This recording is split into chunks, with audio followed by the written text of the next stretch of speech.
পাবদা মাছ তো অনেকে অনেক রকমভাবে খাইছো, তো একবার আমার মতন এইভাবে নারকেল দিয়ে রাইন্দা দেখো। তো এখানে দেখো আমি মাছগুলিরে ভালো মতন কাটটা ধুয়ে পরিষ্কার করে লইছি। এখন আমি লবণ হলুদ অল্প কাঁচা তেল মাখাইলাম, কাঁচা তেল মাখাইলে মাছগুলি কম ফাটে। তো এখানে কড়াইতে তেল দিয়ে দিছি আর মাছগুলিরে হালকাভাবে ভাজ্জা লমু। পাবদা মাছ বেশি ভাজলে ভাল লাগে না। তো এখানে আমি মাছগুলিরে ভাজ্জা লইছি। তো এখানে আমি মাছগুলি উঠা লইছি আর একটা মিক্সিং জারের মধ্যে পেস্ট মশলা বানাই লমু। এখানে আমি নারকেল কাঁচামরিচ আর জল দিয়ে একটা পেস্ট বানাই লইছি। কড়াইতে পাঁচফোড়ন দিয়ে এই নারকেল বাটাটা দিয়ে দিব।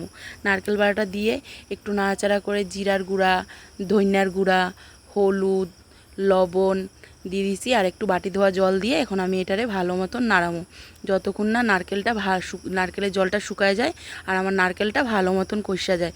তো দেখো এখানে আমার নারকেল ভালো মতন কষানি হয়ে গেছে। এখন আমি জল দিয়ে দিব। জল দিয়ে জলটারে ভালো মতন ফুটতে দিব। জলটা ফুটতে গেলে আমি এখানে একটা একটা করে মাছ দিয়ে দিব আর কয়েকটা গোটা কাঁচামরিচ দিয়ে দিব। তো গোটা কাঁচামরিচটি যতক্ষণ না সিদ্ধ হয় মাছগুলির মধ্যে ভালো মতন ঝোলটা ঢুকে ততক্ষণ ফুটতে দিব। এখন আমি মাছগুলিরে একটা একটা করে নামাই লমু। এখন আমার মাছ রেডি।